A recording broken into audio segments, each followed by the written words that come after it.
All right, welcome back. We promised you a few weeks ago that we would start bringing the council chair and vice chair here on the set to discuss the agendas that are coming up. And they're always interesting. We have the chairman, Darren Guidry, here today. Mr. Chairman, welcome aboard. Thank you, Martin. I appreciate you having us here. All right, we have the vice chair, Ms. Jessica Domingue. Jessica, welcome. Thanks, Martin. All right, big agenda. So let's start. First of all, I think we ought to start with general business A, 1A. This year, Terrebonne Bicentennial Celebration Year in Terrebonne Parish, that's going to be a big deal, isn't it? Yes, sir. It certainly is going to be a big deal. We're going to start some activities. It's going to run through the whole year. We're going to start in March, and we're going to have a lot of, festival type activities downtown. And, Chris Pulaski's been working on this for, it seems like, for a long time. And so there's a big group, and so it's going to be a really nice way to celebrate the parish. And that's a fun way too for the kids to learn a little bit about the parish they live in, because they really need to know, right, Darren? No doubt, the rich history we have in Terrebonne Parish, I think it's important to celebrate that. And this proclamation that we're going to have is just to remind people of what is happening, and the rich history of the parish, which I guess also brings us into our second proclamation, which kind of falls in line, which is, the history that the African American community has contributed to Terrebonne Parish, which I think has been great, especially anybody who has been to the African American Museum, which I have. You're surprised to see exactly how active the African American community has been in Terrebonne Parish, and some of the prominent people who have served. And so I was interested in seeing that, and I know the storm has done a lot of damage to the museum. But I think these two proclamations that we have on our agenda tonight, I think are good to both remind people of the rich history of Terrebonne and the rich history that the African American community have contributed to that. And Miss Margie Scobie does a great job. She took me on a tour. I did not realize all of the history we have. And she's very good at what she does, too. She'll educate you real quick, real good, too. You also have a commendation for someone very important coming up in this meeting. Let's talk about that, Jessica. That would be item C. Yes, absolutely. We're going to do a commendation for Miss Perla Lewis. She is retiring from the Terrebonne Parish Water Life Museum. She's been an employee of Terrebonne Parish since 1998, and so she's been with us for a long time, and so she'll be stepping down from that position. And so I know she's going to be missed dearly at the Water Life Museum. She's a staple there. Everybody knows who she is. Everybody knows Miss Perla when they come in, and so she will be greatly missed, but we absolutely appreciate her, and we wish her the best in her retirement. Very good. Let's move to item D, because it's Councilman Steve Trosclair, and it's discussion and possible action relative to street lights and decorative lighting poles. And although that seems like it wouldn't get a lot of attention sometimes, it does get some attention, doesn't it? It gets special attention after a hurricane when most of the lights are damaged and need to be repaired. And this causes a problem for council members, because if you have a decorative light and it happens to be in Entergy's service area, or in some cases Sleeka's service area, they do not repair decorative lighting. They will repair the wire if it's not energized, but if the fixture is broken or the pole is broken and is decorative, then the parish has to come in, even though it's in Entergy's territory. So we're kind of in an area where we need to figure out how are we going to fix all of the lights in, let's say, Sugarwood subdivision, which is in my district, a large subdivision, has decorative lighting. It's in Entergy's service area, but so many lights are damaged. And then in the city, we have St. Charles, which we'll probably have to change every single light on St. Charles. So what we've done is we put together a request for qualifications for an engineering firm to come in and handle decorative lighting. So they'll take the subdivision, they'll do the assessment, figure out exactly what needs to be purchased in the way of how many poles, how many fixtures, how many actual lights that need to be purchased. They will put the request for bids together. They will solicit that, and they will also bid out the contractor to actually repair the lights. It's a long process, but that's the only way we can do it to get FEMA reimbursement. And so I know in speaking with Mr. Trosclair, he's having a problem because he has some decorative lighting in some of his areas as well, where you kind of get the blame game. We don't fix it, as them. Oh, it's theirs. And so And I guess that's where it becomes problematic, because it's nice to have good-looking, great-looking stuff, but sometimes it's harder to replace it. and no doubt it's not stock. So that means if, once we figure out what needs to be ordered and it'll take us 4 months probably to get them in because of supply chain issues. So we're looking at, in some areas, being out of lighting for 6 months. Wow. So Yeah. that's a good Welcome item to on the our world agenda of to Ida, discuss. Hurricane Ida. We're going to have Entergy there. We're also going to have a city, representatives from the city there as well. So we're going to talk and figure out how we're going to be able to work together to get some of these decorative lightings fixed.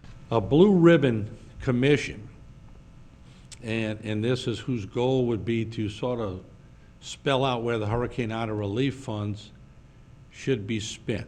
And that's an interesting one, to say the least. Darren? Well, no doubt, we're going to be getting some funds from the federal government in the name of community development block grant funding. And so we are going to have to figure out how that's going to be spent. Now, ultimately, the parish president is going to kind of set the ball in motion. I do know we're all going to be asked to put together the list of items that we would like to see with the community development block grant funds.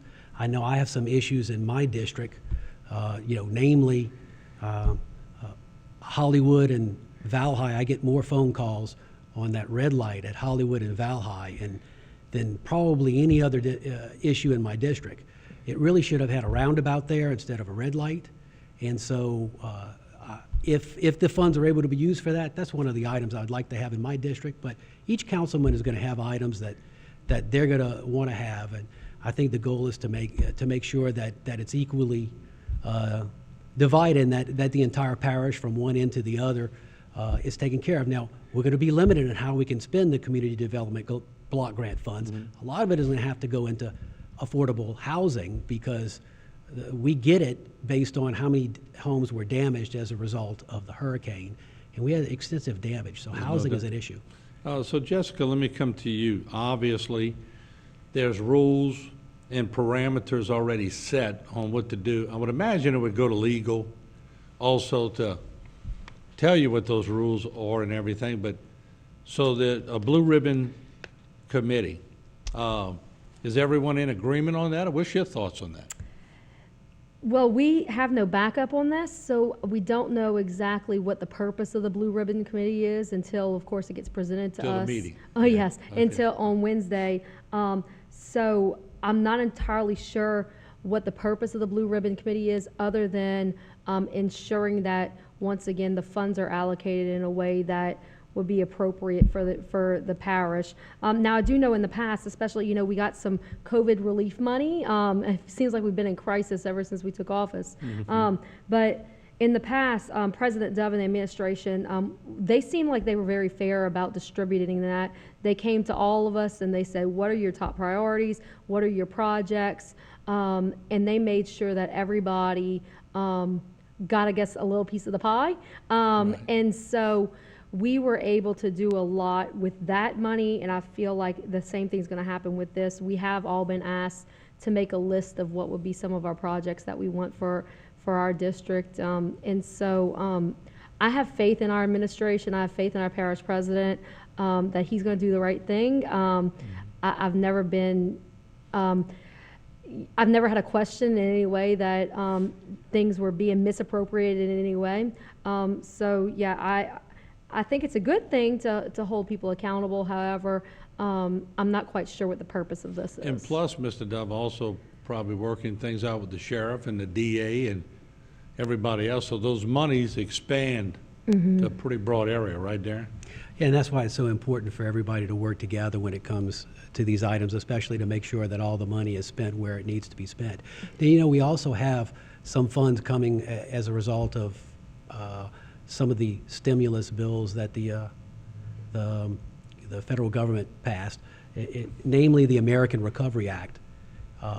I spoke to Mr. Dove this morning about the American Recovery Act, and he has assured me that $3 million will be committed to our local road repairs, because our roads and bridges, we have a lot of bad road panels that need to be changed, and we've been mentioning that for a long time, and I'm told that $3 million of this is going to be put towards that. It can be used for that, and then $3 million of it as well is going to be put towards the next step in our levy system. I know we have the federal government that's coming in and spending some money, but if we wait for the federal government to bring our levies to where they need to be, if we get a direct hit from a strong storm surge, then we're going to be here 20 years from now and not be finished. So we're going to have to work together with the federal government, and it's going to be still local funds that are going to need to be put into our levees. And this $3 million, I think, will help us protect not only the bayou communities, but let's face it, the levees protect Homa. And with about a minute left, we'll continue on these. So a Blue Ribbon Commission, then I guess what we need to watch for is how do you pick the committee? What parameters go into picking the committee? So you want to make sure the end goal is not an argument getting to that goal. And that's always a sticky situation of how do you pick the commission? So a lot of thought has to go into that, right? And that will have to be council approval. I mean, we'll have to approve even the forming of a committee. I had asked for us to have a quality of life committee way back last year when we were dealing with some of the recreation issues. Other parishes have quality of life committees, and this council told me no. Not Darren, of course. Darren was supportive, but they said no. They didn't want any more committees. They had enough committees, and so my question to the council is going to be, well, don't we have a budget and finance committee, and can these things be done through budget and finance? Well, I just believe, I'd like to see how it's proposed. And I guess that's kind of where I want to end it, is I want to see what the purpose of this is. Because once again, I don't feel like this administration or our parish president is planning on misappropriating any of this money. And I haven't seen that happen in the past either. So once again, I just want to see what the purpose is. I'm going to be open-minded to it, but I'm not quite sure we need another committee when it can fall into a committee that we already have. Well, aren't y'all really the committee to begin with? I mean, it has to go through council, right? Yes, sir. Yes, Yeah. sir. So we are the committee, and we sit on all the committees. Yeah. And so if this is something that can be done through budget and finance, then I think that maybe that's where we should keep that. Okay, and then, but of course, being the parish president is a very powerful thing. So at the end of the day, I'm sure it goes through Mr. Dove, Mr. Hebert, Candace Molden. They all going to have a say-so as a watchdog and where these monies. So really, there's checks and balances. Then it goes to y'all. Y'all checks and balances too. So. And the other thing, Martin, that we're talking about is money that we don't even have yet. And so Very true. we can't spend something that we don't have. And if you look at history, New Orleans for Katrina, they're still not receiving all of their monies. And we're talking about 15, 16 years later. So it may very well be 2-3 years from now before we see a dollar of this recovery money. None of us know that.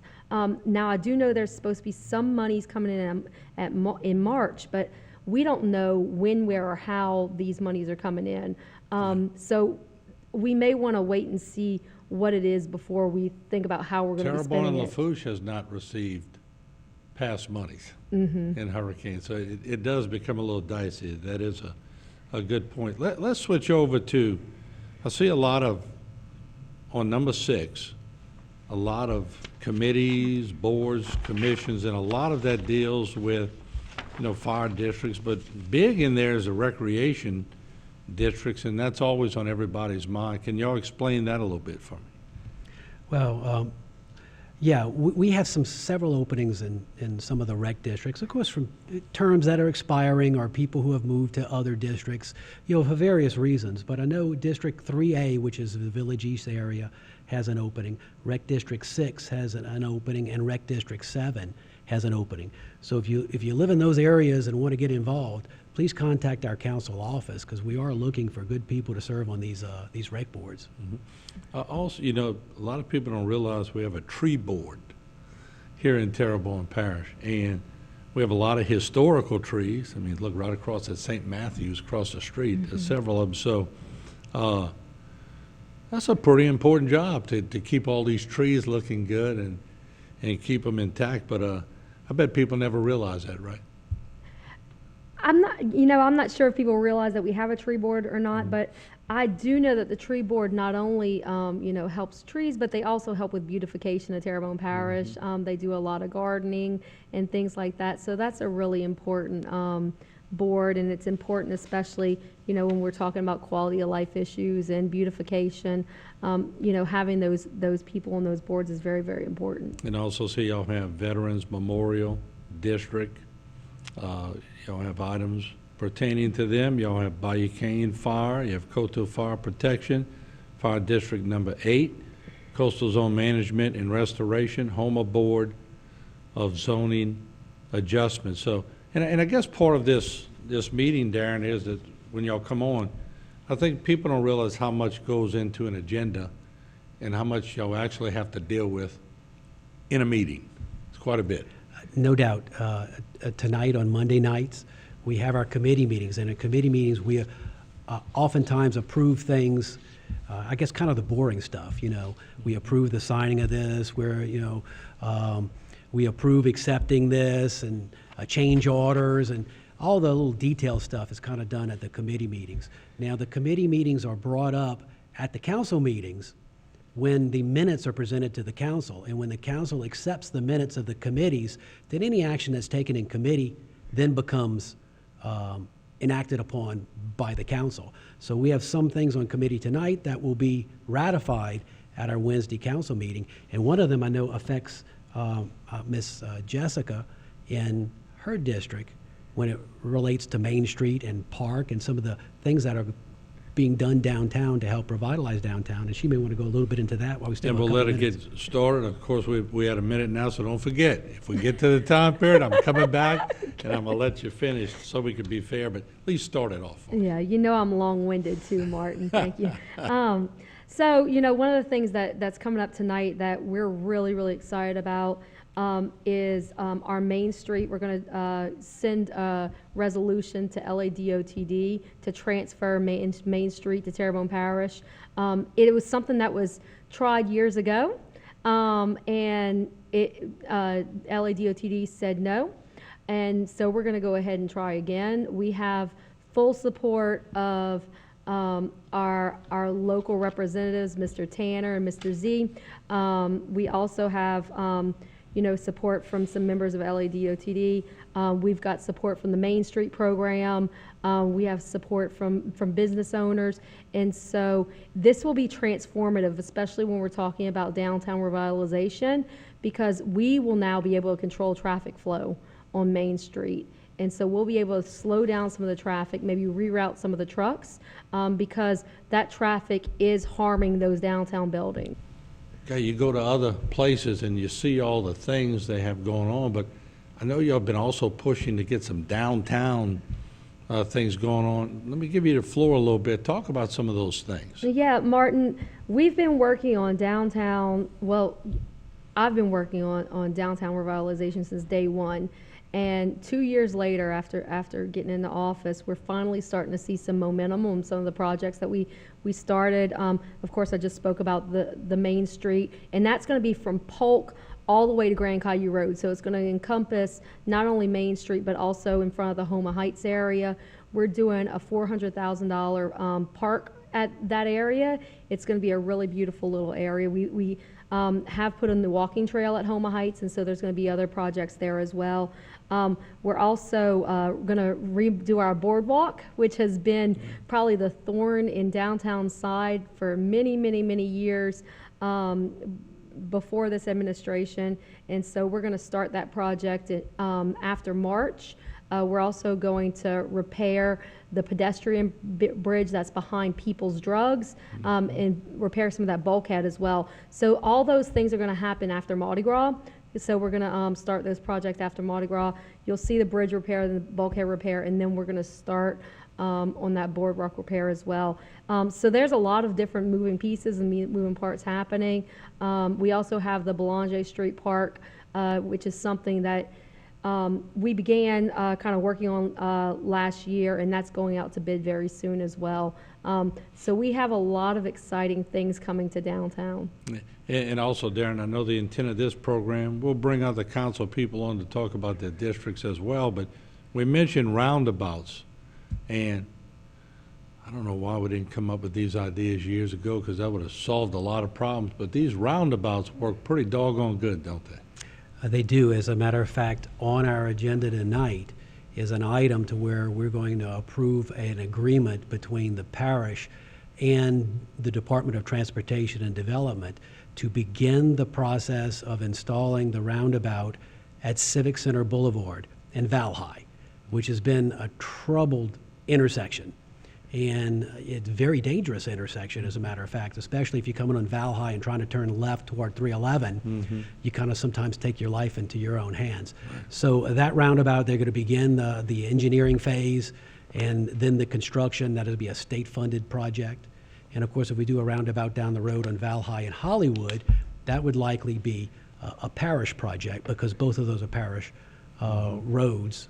And we'll hopefully see it in our lifetime if the parish does it. We've been working on this roundabout on Civic Center Boulevard in Valhai for about 8 years.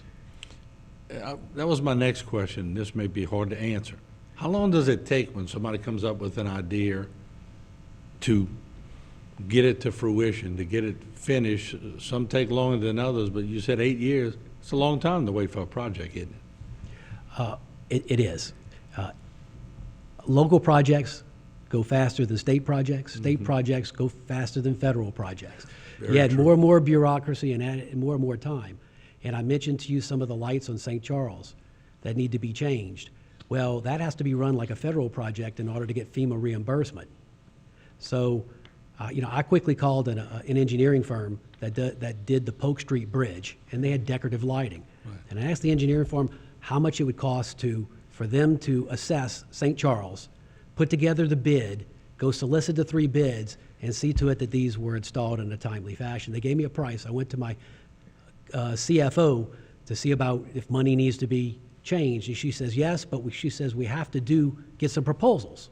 And I explained to her, yes, the engineer's going to get the proposals together for us to get them. No, Darren, you don't understand.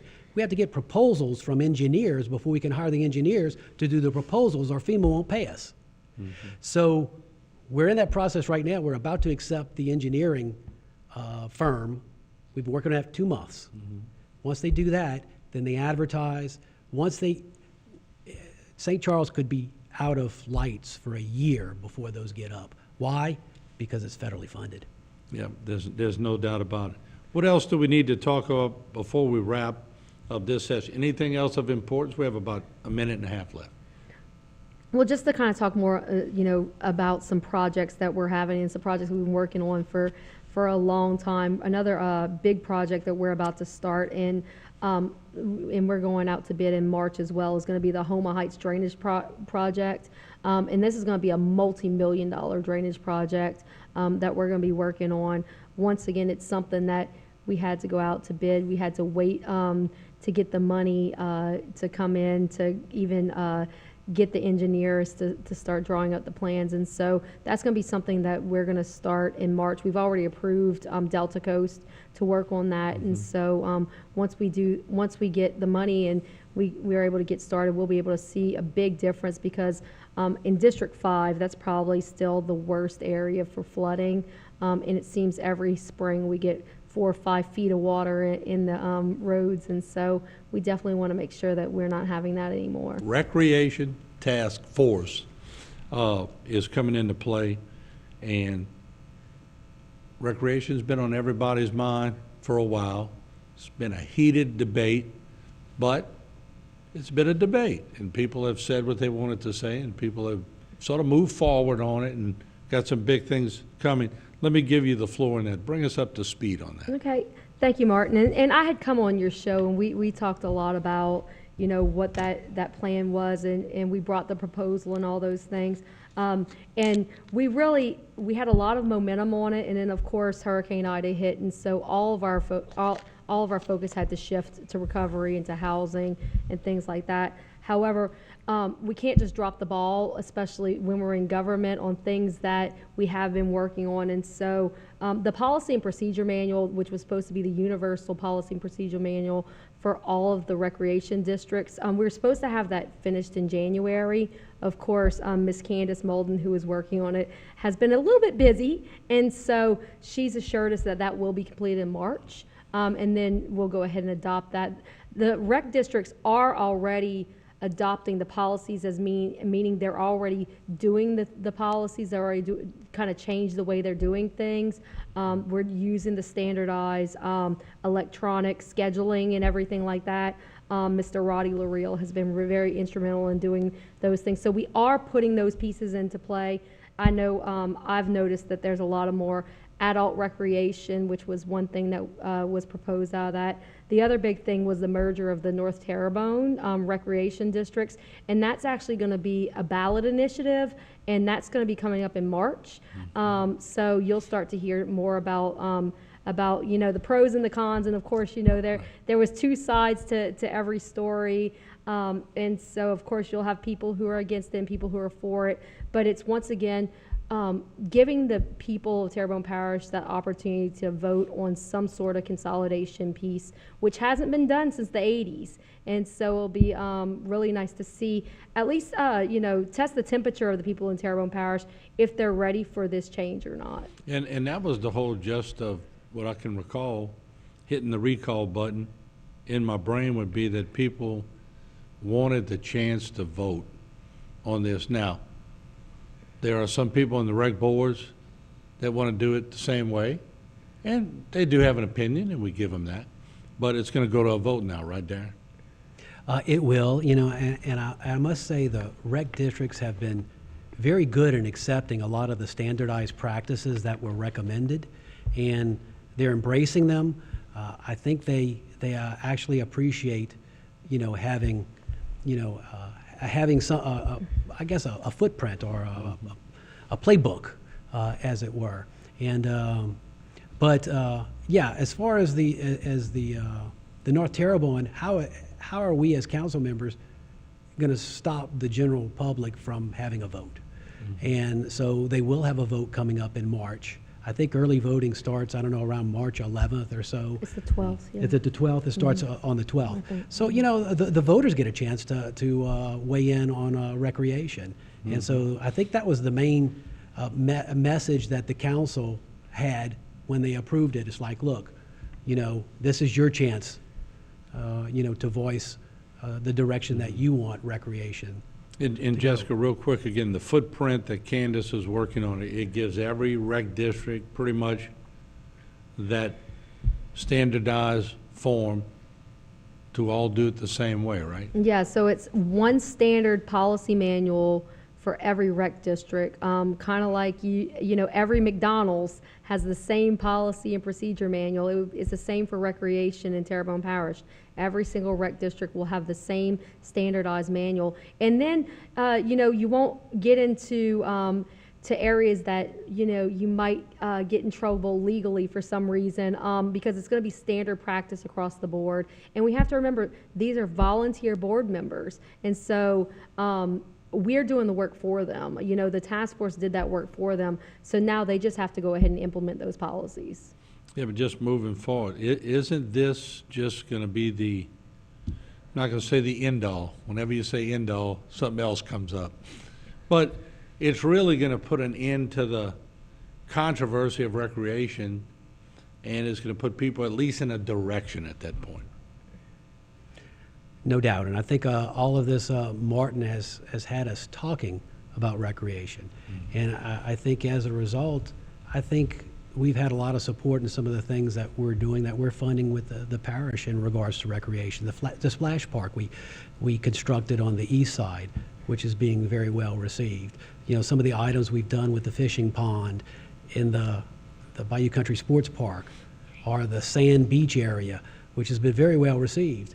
You know, some of these came out of some of the ideas that we have heard from the general public, asking them, what do you want? Yeah, the Homa Heights Park that I talked about earlier will be the location for Terrebonne Parish's first dog park. So we're very, very excited about that. So that is part of those quality of life features that so many people are saying that they want, and that's been a buzzword lately, is quality of life and things like that. And so, you know, we are delivering on those promises, and we're giving people what they've asked for as far as enhancing that. We just need to remember that with anything and with government, things seem to take a long time, but we are moving in that direction. Councilman John Amity started talking about, well, sure would be nice to have somebody come up and sort of refresh everybody. And what are the real rules? And what are parliamentarian procedure? Can the parish president do this? Can the council people do this? So any plans, Darren, on that front? Yeah, actually, thanks to Vice Chair Jessica Domang, she reached out to the Police Jury Association and asked them if they had a name of somebody who could facilitate training or some type of workshop. And we did receive a name, and we're working with staff to see if we can schedule something, or at least, even if we can condense it to an hour, just to give a refresher course to all the council members on why we do certain things in our meetings and the parliamentary procedure. And I don't know, technically things like all council members are really supposed to address all of their comments through the chair, and not directly to an individual. And that takes a lot of the personalities out. That takes a lot of maybe, I don't want to say name calling, but talking about somebody. It focuses it a little more on talking about the issue. So those are little things, I guess, with Robert's rules that, that we can get that refresher, because the council in the past has always run a loose version of parliamentary procedure. And that's saying it lightly, loose. I've been covering them since '85. It's been very loose at times. Yeah. Well, you allow some casual interaction. You don't want to stymie somebody from providing input. That's good debate's good. Right. You don't want to bridle them. But the same is you want to make sure you keep it on debate, other than and out of personalities. And I think Vice Chair Ms. Domang here and I have some paths that we're are moving towards to flow a little more to a more stricter interpretation, so that way we can make sure that the personality issues don't surface. Decorum, right? Decorum, I guess. Protocols. Decorum. Yeah, decorum, the big word. All right, let's talk about, y'all also approved Mr. Jules Hebert for another year as legal, and I saw that without too much debate, it went through, didn't it? It did, and as a matter of fact, I utilized Mr. Hebert's services this morning on asking him a few questions concerning some of our agenda items and things. And so it's good to have a legal counsel that you can bounce things off of, and it helps keep us, to make sure that we're following the right path. And so but it's just so everybody knows that watches the council meetings, and they see this, and it might be somebody new watching, and they see everybody getting into these discussions about legal. This has gone on forever in this parish. When the new home rule charter was brought in with the parish president, it's a process. And the parish president normally wants that person, and that's sort of the way it goes, doesn't it? No doubt about it. It's interesting on a state level in the fact that you have an elected attorney general, because in essence our attorney general is the legal counsel for the governor, but yet the governor doesn't appoint the attorney general. He's elected. So oftentimes the attorney general, and this past term, a lot of times the attorney general is on a different path than the governor, and that poses some interesting challenges that I know the state has that we don't have as a parish, because let's face it, the parish president is the one who nominates or presents our legal counsel to the council, and we just ratify that appointment. And Jessica, we have about a minute left, but that's great that y'all working together on getting somebody in to sort of show you where you need to be as far as decorum and everything else, and that way at least everybody's on the same page.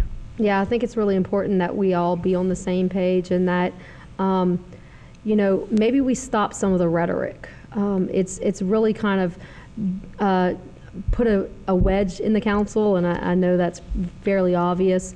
And so if we can move past that and really work on, what we're been elected to do, and that's serve the people of this parish, the people are going to benefit. And it's not about our benefit, it's about the people's benefit. And some of the things that we've seen recently, that does not benefit the people of Terrebonne Parish. So hopefully, moving forward, those things can stop. All right, well said. I know y'all both familiar with the United Way for South Louisiana. They held their annual Super Bowl, SOUPERBOWL, and Richard Toops was there. He caught up with Elena Merlos, and of course, she knows what she's doing. She's done it several times. Let's listen in. This is our 8th annual Super Bowl event for the United Way for South Louisiana. We started 8 years ago. My brother helped me kind of set this up. It's grown every single year. Today we have 22 teams that are cooking chili, soup, and gumbo. We have first, second, and third for overall. Depends on who's going to win. We have some really great judges today. There is the Manuel Merlos, which was my brother, Philanthropy Award, and it's for the booth out here that collects the most money. There's some wonderful raffles. We have buckets of liquor. We have some great events that the Hatch Grant has going on. Loop has some ice chests and a big boil pot that looks wonderful.